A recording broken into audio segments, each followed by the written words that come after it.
Assalamualaikum warahmatullahi wabarakatuh. Selamat pagi anak-anakku. Apa kabar hari ini? Ya, semoga kita selalu dalam lindungan Allah, selalu diberikan kesehatan dan bisa beraktivitas seperti biasanya. Baik, pada pagi hari ini kita akan belajar tema 2, persatuan dalam perbedaan, subtema 3, bersatu kita teguh, muatan pelajaran IPA. Nah, pada muatan IPA kali ini yang akan kita pelajari adalah manfaat tumbuhan dan hewan. Ya, manfaat tumbuhan dan hewan itu apa ya untuk kehidupan sehari-hari? Ya. Nah, yang pertama adalah manfaat tumbuhan. Ini sebagai bahan pangan, bahan sandang, bahan bangunan atau papan, pengobatan, bahan baku industri, bahan pewarna, menjaga kestabilan lingkungan. Ya, mari kita bahas satu persatu. Nah, yang pertama manfaatnya adalah sebagai bahan makanan. Nah, bagi tumbuhan, bagian tumbuhan yang dapat digunakan untuk bahan makanan adalah batang, daun, bunga, buah, dan biji. Tentu kalau sebagai bahan makanan, ya, ini tidak asing untuk kita. Kita tidak bisa hidup tanpa tumbuhan. Karena makanan pokok kita adalah berasal dari tumbuhan, yaitu apa anak-anak? Iya, betul sekali, padi. Ya, padi. Nah, makanan pokok kita nasi yang berasal dari padi. Ya, padi itu diambil biji. Kalau yang diambil batang, contohnya apa? Iya, ada tebu, ya, ada sagu. Nah, itu diambil batang. Kemudian yang diambil daun. Nah, sebagai bahan makanan ada sayuran, sayur bayam, sayur sawi, ya, kangkung, daun ketela, dan lain-lain. Ada juga bahan makanan yang diambil bunganya, bunga turi, bunga pisang, ya. Kemudian buah banyak sekali, ada mangga, apel, pir, anggur, ya, jeruk, dan lain-lain. Itu sebagai bahan makanan. Manfaat tumbuhan yang kedua sebagai bahan sandang. Nah, pakaian yang kita pakai, ya, itu terbuat dari apa anak-anak? Iya, betul sekali. Dari serat kapas. Ya, serat kapas dapat dimanfaatkan untuk membuat kain katun. Ya, itu sebagai bahan sandang. Ada lagi kalian mungkin pernah melihat randu ya. Nah, randu itu kan juga dipakai untuk bahan sandang, yaitu untuk pembuatan kasur, bantal, guling yang kita pakai sehari-hari untuk tidur, ya. Tuh. Yang ketiga sebagai bahan bangunan. Nah, rumah yang kita tempati, ya, tentu ada perabotan dari kayu, mulai pintu, genting, ya, atap genting itu, ada jendela, ada kursi, meja, ya, itu semua terbuat dari kayu. Nah, biasanya kayu yang dipakai kayu apa anak-anak? Iya, betul sekali, ya, kayu jati. Kemudian ada juga mahoni. Nah, di sini kayu dari pohon jati, pohon kelapa, dan pohon meranti dimanfaatkan untuk bahan bangunan. Ya. Yang keempat sebagai bahan obat. Nah, tumbuhan bisa dimanfaatkan untuk bahan obat. Banyak tanaman yang dimanfaatkan untuk obat, antara lain jahe untuk mengobati batuk, daun kumis kucing untuk mengobati ginjal, daun jambu biji untuk mengobati diare, lidah buaya untuk diabetes, dan masih banyak lagi tentunya. Ya. Kemudian berikutnya bahan baku industri. Nah, industri banyak memanfaatkan tanaman untuk kebutuhan manusia. Nah, sebagai contoh ini getah karet digunakan dalam pembuatan ban. Nah, itu juga untuk industri kan. Kemudian ada getah pinus dimanfaatkan sebagian orang dalam industri cat. Kayu pinus digunakan dalam industri kertas. Nah, buah kelapa sawit dimanfaatkan sebagai bahan dalam industri minyak goreng.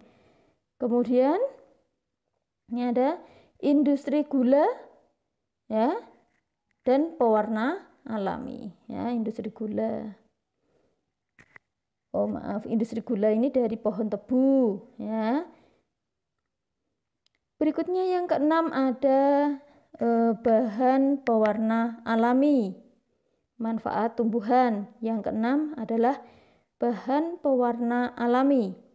Nah, tanaman juga dapat digunakan sebagai bahan pewarna alami. Sebagai contoh, sawi dan pandan ini untuk memberi warna hijau. Wortel untuk memberi warna jingga.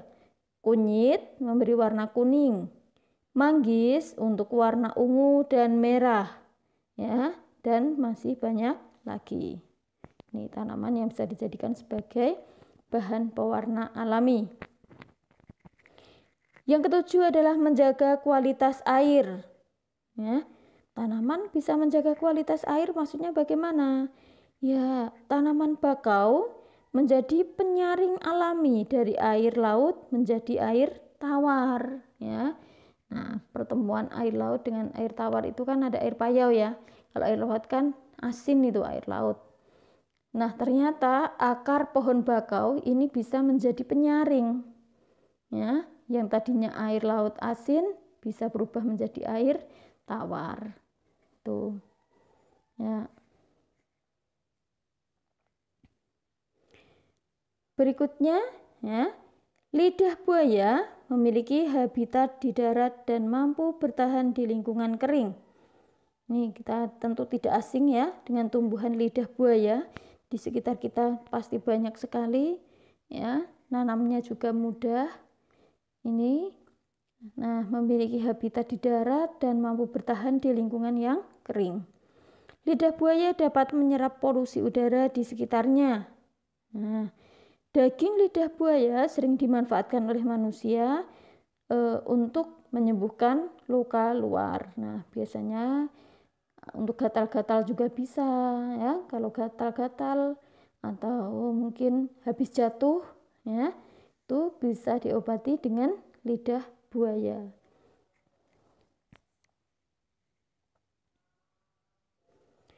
Nah, ini ada tumbuhan bakau ya. Tumbuhan bakau yang sering kita jumpai di daerah pesisir ya, atau di rawa-rawa, atau biasa disebut dengan tumbuhan mangrove. Tumbuhan bakau hidup di pantai. Tumbuhan bakau memiliki akar tunjang yang berfungsi menahan tumbuhan dari terjangan ombak. Nah, ini sebagai pemecah ombak pula. Jadi akarnya sangat kuat ya, karena akarnya tunjang. Selain itu juga mempunyai akar nafas. Ya. Nah, setelah tumbuhan, sekarang kita menuju ke hewan. Apa manfaat hewan? Sama seperti tumbuhan, hewan juga bisa dimanfaatkan sebagai bahan pangan, bahan sandang, bahan kerajinan, penghasil pupul, penghasil tenaga. Ya, mari kita satu persatu kita bahas. Kita perbesar dulu ya. Yang pertama adalah sebagai penghasil bahan pangan. Manusia memanfaatkan hewan untuk bahan makanan seperti daging, telur, dan susu. Ya, tentu apakah kita hanya makan nasi saja? Tidak, ya. Nasi pasti dilengkapi dengan sayuran. Nah, yang terbuat dari tumbuh-tumbuhan pula, berasal dari tumbuhan. Juga ada lauk, ya. Ada lauknya yang berasal dari hewan seperti daging, ikan, ya, telur. Nah, dan sebagai pelengkap, ya, kita perlu susu. Itu juga berasal dari hewan. Ya. Kemudian sebagai penghasil bahan sandang. Hewan memiliki manfaat terkait kebutuhan sandang, seperti kain sutra yang berasal dari serat kepompong ulat sutra. Nah, itu yang harganya mahal sekali itu ya. Jadi baju yang berasal dari kain sutra itu harganya sangat mahal. Padahal tipis, tapi sangat halus ya, sehingga harganya mahal. Berasal dari kepompong ulat sutra. Domba dapat menghasilkan wool.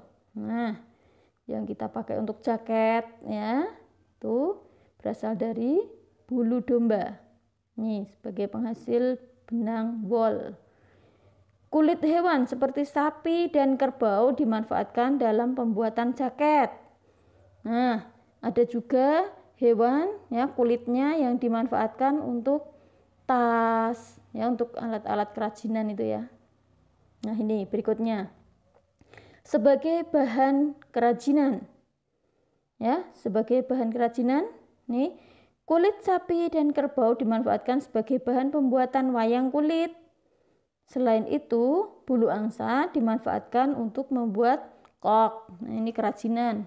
Tadi dibilang Bu Lia juga untuk membuat tas, sepatu. Ya, itu dari aneka kulit hewan. Ikat pinggang, ya. Kemudian berikutnya, penghasil pupuk organik. Nah, kotoran berbagai jenis hewan seperti sapi dan kambing dapat digunakan sebagai bahan pembuatan pupuk organik yang baik dan tidak membahayakan bagi lingkungan. Ya, ini sebagai penyubur ya.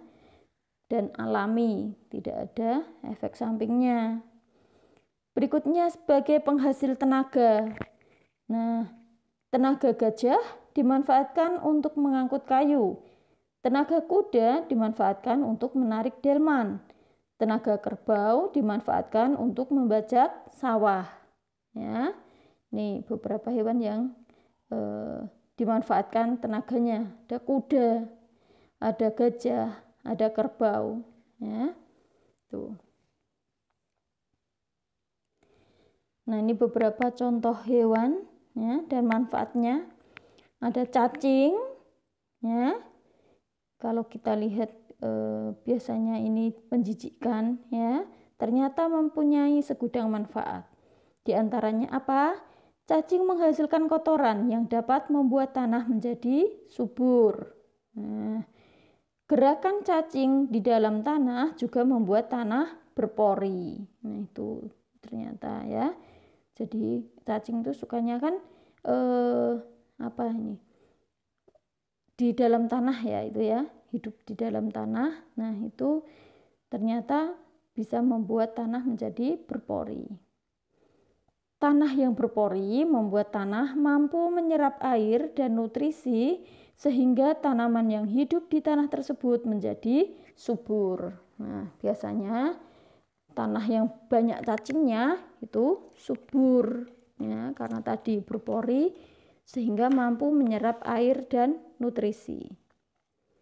Ya, itu cacing kelihatannya hewannya kecil dan menjijikkan, tetapi bisa memberi manfaat untuk kita ya. Nah, ini berikutnya apa ini? Iya sekali, domba ya. Domba merupakan hewan yang memiliki ciri khusus berupa rambut tebal ya, yang berfungsi untuk menghangatkan tubuh saat suhu di lingkungan rendah. Rambut domba dimanfaatkan manusia sebagai bahan pembuat kain wool ya. Jadi kalau ketika rambutnya sudah mulai lebat, sudah mulai panjang, lebat sekali, itu biasanya dicukur ya. Dombanya akan dicukur. Itu woolnya dimanfaatkan, bulunya dimanfaatkan untuk pembuatan kain wool.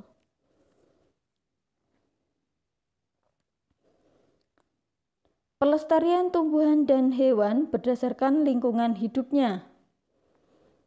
Ya, pelestarian tumbuhan berdasarkan lingkungan hidupnya. Kita tumbuhan dulu.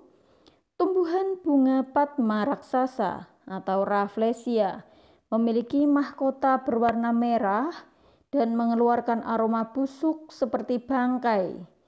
Ya, Ini ada tujuan, ada maksud, yaitu untuk mengundang hewan penyerbuk seperti lalat. Nah, lalat itu kan sukanya hinggap di tempat-tempat yang busuk seperti sampah. Ya, nah bunga Rafflesia ini sendiri memiliki aroma khas, ya, aroma menyengat dan aroma busuk. Nah, ini mengundang lalat untuk bisa hinggap di bunga Rafflesia itu sendiri. Nah, tujuannya apa? Untuk membantu penyerbukan. Ya. Rafflesia membutuhkan waktu hingga 9 bulan untuk tumbuh dan masa mekar bunga Rafflesia ini hanya 5-7 hari. Singkat sekali ya. Tidak imbang dengan waktu penantian. Menanti 9 bulan untuk tumbuh, setelah berbunga hanya bisa bertahan 1 minggu maksimal. Ya. Oleh karena itu, peran pemerintah sangat diperlukan dalam pelestarian tumbuhan tersebut, ya, karena pertumbuhannya sangat sulit sehingga tumbuhan Rafflesia atau bunga Rafflesia ini sangat langka, ya, maka perlu untuk dilestarikan, perlu dilindungi ya oleh pemerintah. Ya, ada pelestarian hewan ya berdasarkan lingkungan hidupnya. Saat ini ancaman kelangsungan hidup orangutan mencakup berubah fungsi hutan. Ya.